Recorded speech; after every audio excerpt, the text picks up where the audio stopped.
Hello there and welcome back to another video.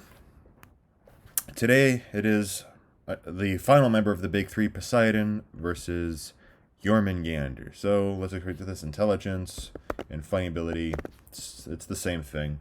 Um, the reasoning for Zeus and Hades is the same reasoning for Poseidon.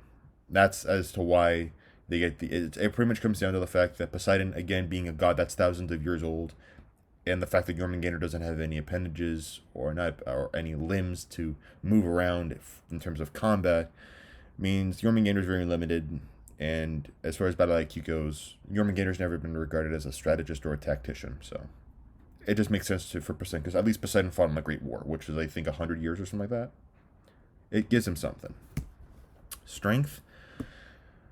Now, as I said in the Hades video, I think at least within the God of War universe, Hades is the second strongest out of the big three.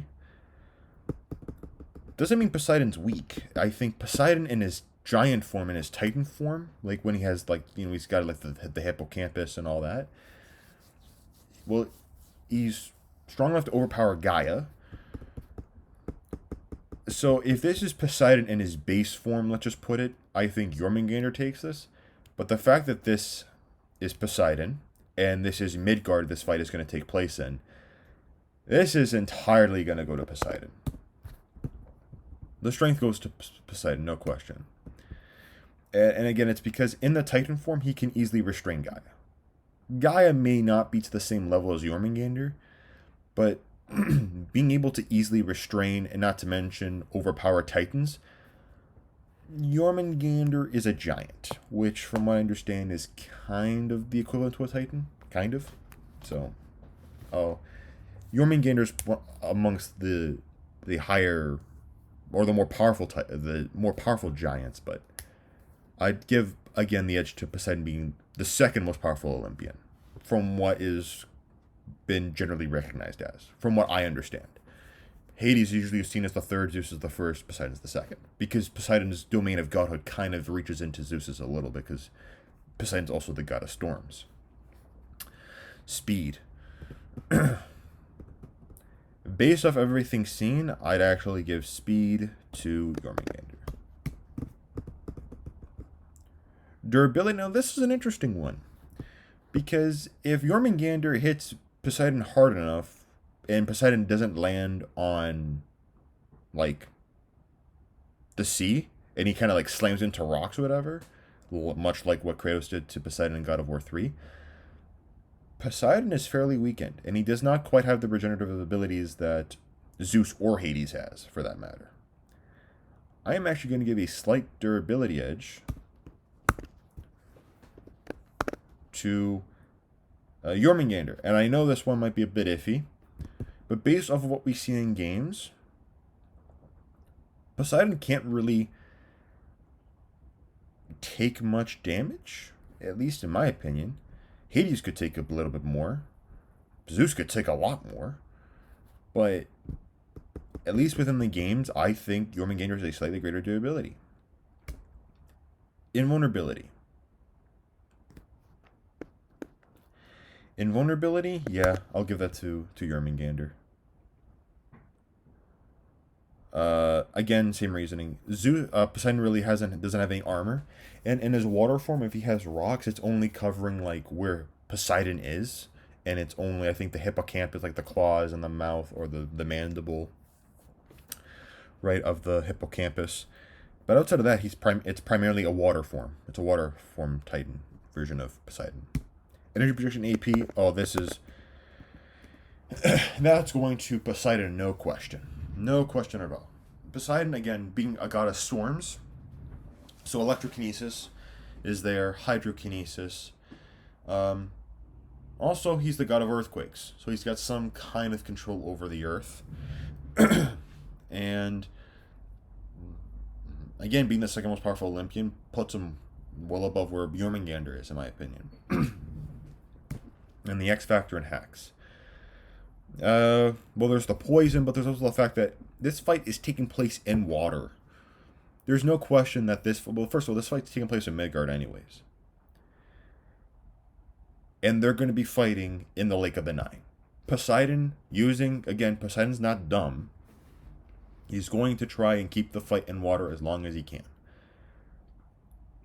Jormungandr, the thing about Jormungandr is that he isn't quite, like Poseidon gets more powerful in water, Jormungandr quite isn't that. Jormungandr is powerful in any environment that you put him in. So is Poseidon. But Poseidon is even more powerful in water. Poseidon's going to take advantage of the Lake of the Night and be like, holy, I've got an abundant source of my, like my godhood right here. Right? Like, of my, like, there's water all around. I don't know, quite frankly, I don't know really, in my opinion, if he's in Water Titan form, I think it'd be hard for Jormungandr to poison Poseidon. Because again, most of it's water. What's Jormungandr trying to do? Bite his head off? His Water Titan, like the what, like, but he's gonna be just going through water. It's not gonna be anything else. So, I think ultimately the X factor in this fight, I'm actually gonna give this to Poseidon. Because I just don't see how Jormungandr, because Jormungandr fighting, like, because if Jormungandr were to fight Poseidon, it's because again you're fighting the god of the seas in his territory. It's just I don't see how that ends well. I really don't. So, and again, he's got, this is a sword, not a trident, but he does have but Poseidon should have a trident. It's like legit the most famous weapon that Poseidon is known for. Neptune as well, of course, being the Roman equivalent. But the point is that Jormungandr has virtually nothing to really, outside of the poison, he's got nothing. Not to mention, Poseidon could also one-shot a Titan. In the sense that, like, at the beginning of God of War 3, he literally jumps off of the, like, Mount Olympus, and he legit just does a straight dive into, I don't know which Titan it was, but it was a Titan that was literally all rock. Not like Gaia, but it was just, like, rocky protrusions and all that sort of stuff. You know, and Poseidon pretty much, like, incorporated the Titan's form into his own Water Titan form. That's impressive.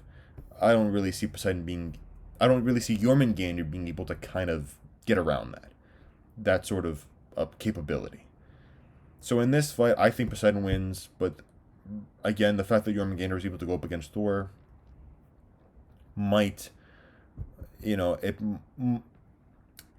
it can definitely influence your opinion to think otherwise. But anyways, if you have any insight, please leave it in the comment section below, as I always say. I hope you have a great day, and stay tuned for more. I know after the Jormungandr miniseries, there's an Atlas miniseries, which I'm actually looking forward to. And then there's actually a Kratos Full God miniseries, because I messed up on the Kratos vs. Freya one, which I'm going to have to re-upload. Because the one thing I did not account for with the Full God videos is that Kratos has all of Ares' abilities on top of the other abilities that are also mentioned. So I'll get into that into the other videos, but pretty much the fights are going to be very interesting to say the least. So I hope you have a great day and stay tuned.